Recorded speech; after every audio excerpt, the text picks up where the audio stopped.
SSC, MTS, GK, GS preparation में आज हम लोग देखेंगे Indian polity MCQ. So Indian polity से जो एमसीक्यू जो एसएससी एमटीएस एग्जाम में पूछे गए हैं उसका ये पार्ट 3 वीडियो है। तो देखते हैं questions. As per the preamble of constitution of India, India is an.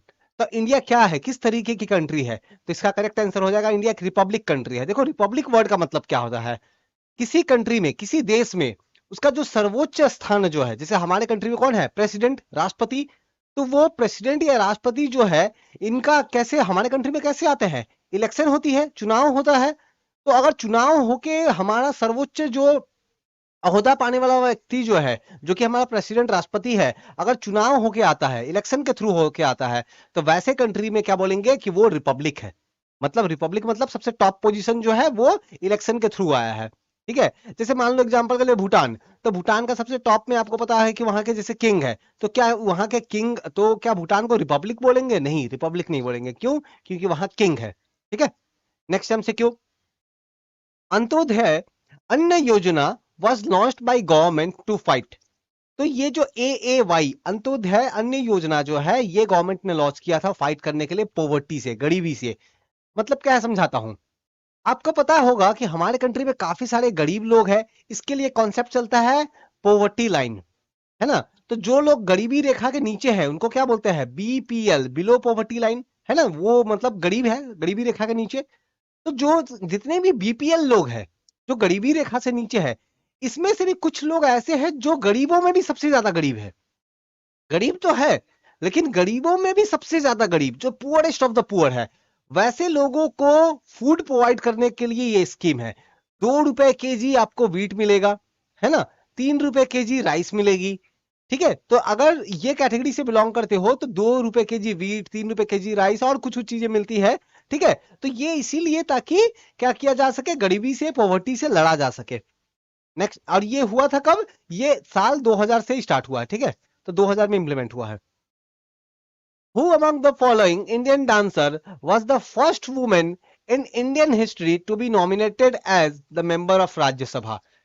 तो आपको पता होगा जो राष्ट्रपति होते हैं, प्रेसिडेंट होते हैं, वो राज्यसभा में टोटल 12 लोगों को नॉमिनेट करते हैं, है ना, 12 लोगों को नामांकित करते हैं। और कौन से 12 लोगों को मनोनीत करते हैं, तो वैसे लोगों को जिनको किसी ना किसी क्षेत्र में, किसी फील्ड में उन्होंने कुछ अच्छा अचीव किया हो। जैसे मान लो खेल के क्षेत्र में कुछ बहुत ही हाई पोजीशन पे आ गए, जैसे मान लो सचिन तेंदुलकर। या फिर आपने कला के क्षेत्र में, साहित्य के क्षेत्र में, डांस, ड्रामा, आर्ट, कल्चर, इन सब के फील्ड में आपने कुछ बहुत ही एक्स्ट्रा ऑर्डिनरी वर्क किया है, तो आपको राज्यसभा में भेजा जाता है।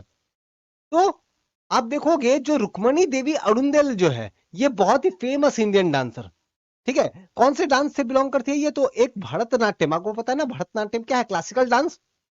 तो भरतनाट्यम डांस से ये जुड़ी हुई थी, और इनको जो है वो भेजा गया राज्यसभा में। ठीक है, और ये पहली वैसी महिला थी। Next, which of the following is the standard mean by which elections are conducted in India? तो इलेक्शंस जो है भारत में कैसे होते हैं, तो आप देखते हो कि इलेक्शन जब देने अगर आप गए हो या टीवी में देखा होगा, तो ऐसी एक मशीन होती है, यहाँ पे बहुत सारे बटन लगे रहेंगे। अब बटन के सामने ठीक अलग अलग सिंबल रहेगा, है ना, अलग अलग सिंबल रहेगा। तो जो बटन दबाओगे उसको वोट मिल जाएगा, उस पार्टी को वोट मिल जाएगा, है ना। तो इसके लिए जो मशीन जो ये यूज होते हैं ना, इसको बोलते हैं क्या, EVM. EVM, electronic voting machine.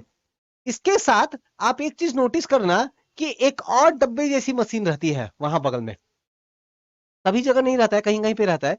तो उस मशीन को बोलते हैं वीवीपैट। अब इसका फुल फॉर्म एग्जाम में बहुत बार एसएससी एग्जाम में पूछा गया है, वीवीपैट। याद रखना, voter verified paper audit trail. Voter verified paper audit trail, ये फुल फॉर्म है, याद रखना है इसका फुल फॉर्म। ठीक है, now next MCQ, since which year AFSPA has been started? तो आफ्स्पा पहले तो क्या है, ठीक है, ये समझो। देखो, आजादी के बाद हमारे कंट्री में कुछ ऐसे क्षेत्र हुए जो थोड़े अशांत है। वहां के काफी सारे लोगों ने ग्रुप बना करके अलग देश की डिमांड कर रहे थे, या अलग राज्य, तो कुछ कारणों की वजह से वो थोड़ा अशांत क्षेत्र था। वैसे लोग, वैसे जगहों को शांति कायम करने के लिए आर्मी को जो है यूज में लाया गया। अब आर्मी को कुछ स्पेशल अधिकार, है ना, कुछ स्पेशल अधिकार उनको दिए गए ताकि वो उन जगहों को सही तरीके से मैनेज कर सके। तो उसके लिए जो कानून लाया गया ना, उस कानून को ही बोलते हैं आफ्स्पा। फुल फॉर्म क्या है? Armed force special power act, ठीक है। और ये आया कब? 1958 में, 1958 में। नेक्स्ट एमसीक्यू देख लेते हैं। नेक्स्ट एमसीक्यू है, as of April 2022 among others legislative council are present in the state of. तो आपको बताना है लेजिस्लेटिव काउंसिल कौन कौन से स्टेट पे है। देखो अप्रैल 2022 के 2023 कर दो ना, आंसर में कोई चेंज नहीं है, ठीक है। तो लेजिस्लेटिव काउंसिल टोटल 6 राज्यों में है। कौन कौन से है? यूपी, बिहार, ठीक है, महाराष्ट्र, कर्नाटका, आंध्र प्रदेश, तेलंगाना। तो ये टोटल 6 राज्यों में है। यहां कौन सा आंसर हो जाएगा? यूपी, बिहार, महाराष्ट्र, है ना, ऑप्शन 2 हो जाएगा, ठीक है। लेजिस्लेटिव काउंसिल को क्या बोलता है? Vidhan Parishad. Next, which of the following was set up in 1956 by Indian government by nationalizing all the existing private sector life insurance company? देखो आजाद, पहले तो एक यहाँ पे वर्ड एक इंपॉर्टेंट है, इस वर्ड को थोड़ा देखो, नेशनलाइजिंग। नेशनलाइजिंग का मतलब क्या है? किसी प्राइवेट कंपनी को जब कोई सरकार खरीद लेती है, अधिग्रहण कर लेती है, तो उसको बोलेंगे नेशनलाइज कर दिया। तो एलआईसी जो कंपनी जो है, इसकी नेशनलाइजेशन जो है वो 1956 में, ठीक है, 1956 में एलआईसी को नेशनलाइज कर दिया गया था, ठीक है, तो याद रखना है। इससे एक साल पहले 1955 में 19 एक्सक्यूज मी,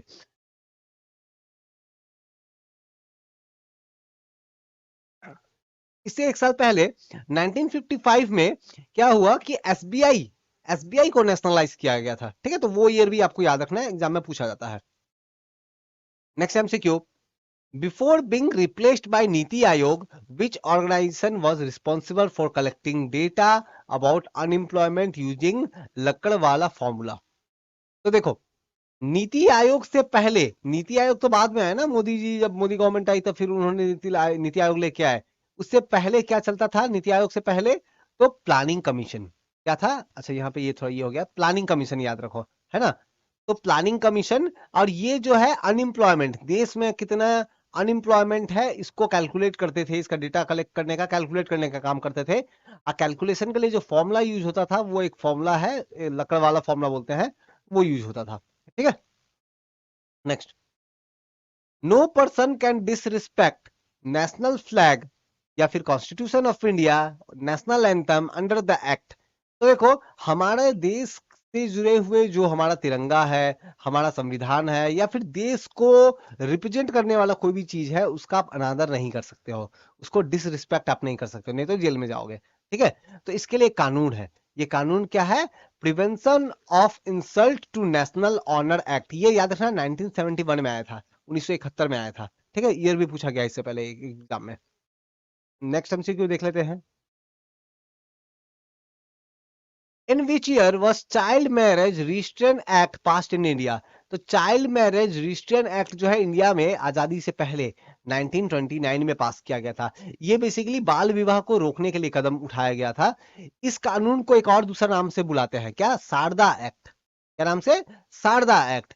और इस कानून में 14 साल तय कर दिया गया गर्ल्स के लिए, लड़कियों के लिए, और 18 साल जो है वो तय किया गया लड़कों के लिए, बॉयज के लिए, ठीक है। तो मिनिमम जो एज जो है मैरिज के लिए, शादी के लिए, वो 14 साल गर्ल्स का और 18 जो है वो बॉयज का, ये एक्ट से तय किया गया, इस कानून से। और दूसरा नाम क्या है इसी कानून का? शारदा एक्ट, शारदा कानून।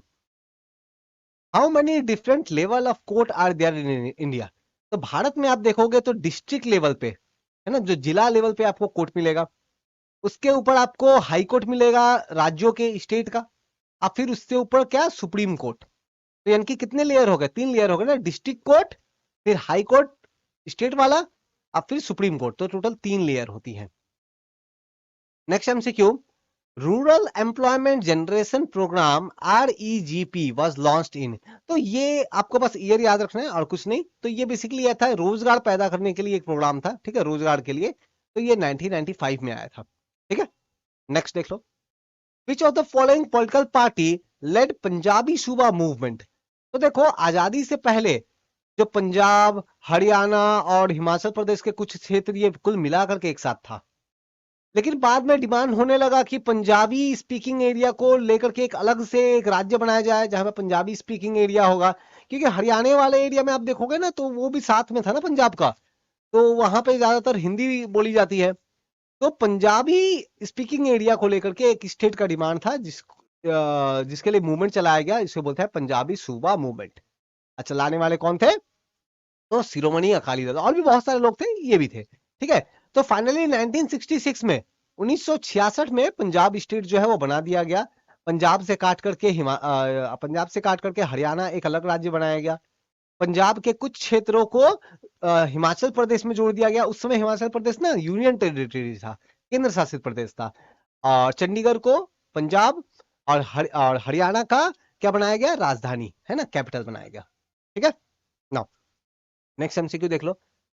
प्रधानमंत्री कौशल विकास योजना was introduced in 2015 under.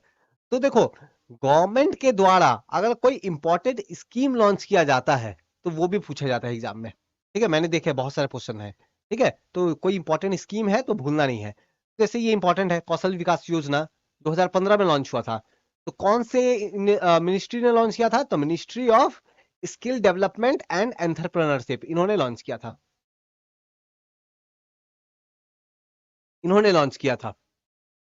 Next MCQ, an alliance formed by political party after election when no party has been able to get adequate seat to form a clear majority is called। तो इसे बोलते हैं coalition government। होता क्या है समझो। मान लो कोई एक राज्य है, और वहां गवर्नमेंट बनाने के लिए किसी पार्टी के पास 100 सीट होनी चाहिए। टोटल 100 मान लो एमएलए होने चाहिए। ठीक है, 100 एमएलए होने चाहिए टोटल, तब जाके गवर्नमेंट बना पाएंगे वो। लेकिन मान लो एक पार्टी ए है, एक पार्टी बी है, एक पार्टी सी है। अब ए वाले पार्टी के पास टोटल 60 एमएलए है, बी वाले के पास 50 है, सी वाले के पास मान लो 45 है ना, 45 है। तो क्या ये गवर्नमेंट बना पाएंगे? अकेले नहीं बना पाएंगे ना। लेकिन हाँ, अगर ये ए और बी साथ में मिल जाते हैं तो 60 + 50 कितना हो जाएगा? 110। तब तो ये बना पाएंगे, क्योंकि गवर्नमेंट बनाने के लिए 100 सीट चाहिए, है ना।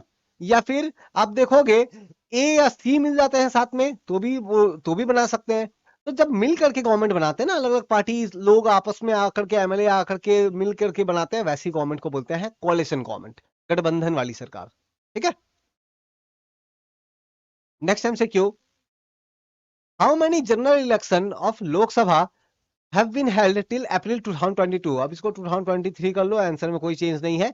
2022 बार बार आपको इसलिए नजर आ रहा है क्योंकि ये एसएससी एमटीएस का सवाल है। एसएससी एमटीएस 2022 ईयर में जो हुई थी ना, 2022 में, उसका सवाल है ये, सारे पीवाईक्यू है, दैट्स वाई। ठीक है, तो अभी तक टोटल 17 इलेक्शन हुए हैं, 17। तो टोटल 17 जनरल इलेक्शन। देखो, केंद्र सरकार के लिए जो इलेक्शन होती है ना, सेंट्रल गवर्नमेंट के लिए, वो वाली जो इलेक्शन जो 5 साल में होगी उसको क्या बोलते हैं? जनरल इलेक्शन बोलते हैं। लोकसभा के लिए आम चुनाव बोलते हैं हिंदी में। ठीक है, नेक्स्ट एमसीक्यू देख लेते हैं हम लोग।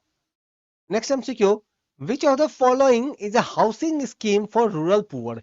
तो जो गांव में रहने वाले जो गरीब लोग हैं उनके लिए एक स्कीम गवर्नमेंट का है, जिसमें गवर्नमेंट क्या करती है? उनको घर बना के देती है, पक्का घर बना करके देती है। ठीक है, तो ये स्कीम को पहले तो बोलते थे इंदिरा आवास योजना, अभी इसे नाम बदल कर दिया गया क्या?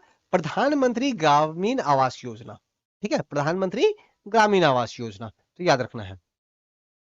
Ajit Kumar Ajit Doval is fifth and current. तो अजीत कुमार डोवाल क्या है? तो हमारे एनएसए है ना, नेशनल सिक्योरिटी एडवाइजर।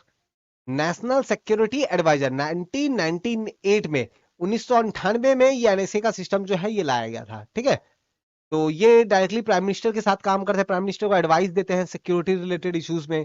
ठीक है, नेक्स्ट, तेंदुलकर कमेटी का रिपोर्ट एक आया था 2011-12 में। अब देखो, इस तरीके के क्वेश्चंस पूछे जा रहे हैं। जो भी इंपॉर्टेंट कमेटी है, तेंदुलकर कमेटी है, या फिर बलवंत राय कमेटी है, ठीक है, या कोई इंपॉर्टेंट कमीशन है, ठीक है, तो उनका रिपोर्ट कमेटी क्या है? गडजिल कमेटी है। तो अलग अलग रिपोर्ट कमेटी का आपको याद रखना है कि कौन से ईयर में आया और क्या एम था उनका। तो तेंदुलकर कमेटी जो रिपोर्ट जो आया, ये बेसिकली था पॉवर्टी के रिलेटेड, है ना, गरीबी से रिलेटेड था ये। ठीक है, now which of the following state has bicameral legislature as of March 2022। इसको मार्च काट करके इसको आप अप्रैल 2023 कर दो, आंसर में कोई चेंज नहीं है। तो यहां से आप देखोगे तो कर्नाटका में आपको विधानसभा और विधान परिषद, लेजिस्लेटिव असेंबली और लेजिस्लेटिव काउंसिल, आपको दोनों मिल जाएंगे। कहां? कर्नाटका में, बाकी में आपको नहीं मिलेगा। नेक्स्ट, स्वर्ण जयंती ग्राम स्वरोजगार योजना ये कौन से ईयर में लॉन्च हुआ था? तो ये लॉन्च हुआ था आपकी 1999 में। ईयर बस याद रखना है, ठीक है, 1999 में। जैसे मैंने बताया ना, कोई इंपॉर्टेंट स्कीम, स्वच्छ भारत अभियान इंपॉर्टेंट स्कीम है ना, तो या फिर make in India important scheme है, तो ये सब इंपॉर्टेंट स्कीम कौन से ईयर में लॉन्च हुई है, ठीक है, और वो स्कीम किस चीज से रिलेट करता है, किस चीज के बारे में है, आपको वो याद रखना पड़ेगा, क्योंकि पूछते हैं वो सवाल। विच of the following state has one house? अब तो ये फिर से इसमें से कौन सा वन हाउस है? तो महाराष्ट्र में तो 2 है, आंध्र प्रदेश में 2 है, कर्नाटका में 2 है, गुजरात में 1 है ना, तो आंसर गुजरात हो जाएगा। Which of the following is employment generation programme in India? तो हमारे कंट्री में रोजगार पैदा करने के लिए, एम्प्लॉयमेंट जनरेशन करने के लिए गवर्नमेंट का एक प्रोग्राम है, तो नाम से आप ऑप्शन रीड करो, नाम से ही पता चल जाएगा ना, स्वर्ण जयंती शहरी रोजगार योजना है ना, रोजगार है ना, रोजगार मतलब काम ना। Next, the government of India flagship scheme, government of India का एक स्कीम था उज्ज्वला स्कीम, तो उज्ज्वला स्कीम में क्या था, बेसिकली गवर्नमेंट जो है वो एलईडी बल्ब बांट रही थी, ठीक है, तो इस मिनिस्ट्री ऑफ पावर के अंदर था, तो एलईडी बल्ब बांट रही थी वो, ठीक है, तो ये याद रखना है आपको, ठीक है। Next, which of the following act of 1947, तो 1947 का एक्ट है, कानून है, ठीक है, जो कि बेसिकली श्रम को लेकर के, इंडियन लेबर को लेकर के है, और ट्रेड यूनियन वगैरह को लेकर के है, ठीक है, तो ये कौन सा कानून है, याद रखना है, इंडस्ट्रियल डिस्प्यूट एक्ट, ठीक है, इंडस्ट्रियल डिस्प्यूट एक्ट। तो देखो ये सब सवाल, ये पार्ट 3 में हम लोग ये सब देख रहे हैं ना, पार्ट 1 और पार्ट 2 में मैंने क्या किया है, जो इंडियन कॉन्स्टिट्यूशन, इंडियन पॉलिटी में जो इंडियन कॉन्स्टिट्यूशन से जो सवाल पूछे गए हैं, मैंने उनको पार्ट 1 पार्ट 2 में करवाया है, और ये सारे सवाल जो है वो एसएससी एमकेएस पीवाईक्यू है, ठीक है। तो कहीं कोई डाउट क्वारी हो, आप डायरेक्टली मुझे कमेंट करके आप बताओ, ठीक है, इसके बाद मैं कुछ और दूसरे अलग सब्जेक्ट का एसएससी का पीवाईक्यू लेके आऊंगा। तब तक के लिए थैंक यू।